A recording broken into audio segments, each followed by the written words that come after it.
Bonjour, aujourd'hui nous allons voir la différence entre le verbe savoir et le verbe connaître. Il existe une règle très simple qui va vous permettre de différencier ces deux verbes. Le verbe savoir précède un infinitif ou est compris dans une proposition subordonnée. Le verbe connaître, lui, précède un groupe nominal. Donc, pour exemple, vous avez le verbe savoir donc, qui précède l'infinitif. Lorsque vous voulez exprimer votre capacité à faire des choses, donc vous êtes capable de faire certaines choses, vous allez utiliser le verbe savoir. Je sais coudre, je sais lire, je sais écrire, je sais marcher, je sais courir, je sais nager. Donc vous retrouvez à chaque fois le verbe savoir conjugué et directement l'infinitif. On ne retrouvera jamais le verbe connaître à la place du verbe savoir dans ce contexte. Donc on ne dira jamais « je connais coudre ». Non, ça n'existe pas. Coudre est à l'infinitif.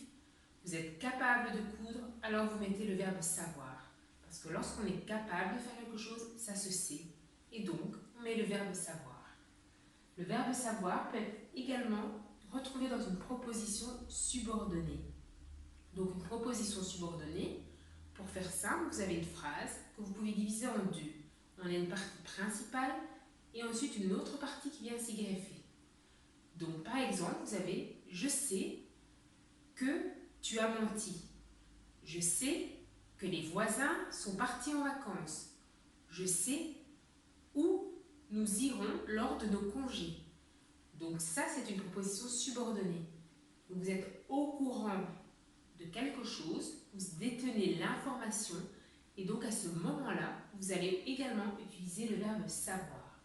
Donc le verbe savoir donc, précède l'infinitif lorsque vous êtes capable de faire quelque chose, parce que je répète, quand on est capable de faire quelque chose, ça se sait ou ça se saura. Et il peut également donc, être retrouvé dans une proposition subordonnée lorsque vous êtes au courant, vous détenez l'information. Je sais que une semaine est composée de 7 jours. Vous détenez l'information, vous savez, et c'est une proposition subordonnée. Donc vous mettez le verbe savoir. Pour le verbe connaître, donc le verbe connaître précède un groupe nominal. Donc groupe nominal, vous retenez simplement qu'il y a un nom et que le nom est le noyau. Donc le nom peut être seul. Par exemple, ça peut être également la voiture rouge. Donc la voiture rouge, donc c'est la voiture qui est le centre, donc le noyau. Puis le reste vient qualifier la voiture. On a le chat, donc un groupe nominal le chat, et on a Victor, donc un nom commun et un nom propre. Donc je connais le chat de Philippe. Oui, vous êtes capable d'identifier le chat de Philippe. Je connais le chat de Philippe. On ne dira jamais je sais le chat de Philippe. Parce que il n'y a pas d'infinitif après je sais et on n'est pas non plus dans une proposition subordonnée. Donc, comme il s'agit d'un groupe nominal, c'est le verbe connaître. Je connais le chat de Philippe. Je suis capable de l'identifier, donc je mets le verbe connaître. Je connais Victor. Oui, Victor est mon voisin. Lorsque vous avez une relation avec une personne, par exemple votre voisine, votre professeur ou la caissière du supermarché, je connais la caissière du supermarché, je connais cette fille. À ce moment-là, vous mettez le verbe connaître. Si vous avez des difficultés à imaginer cette relation, vous pouvez simplement vous dire que vous pouvez identifier la personne.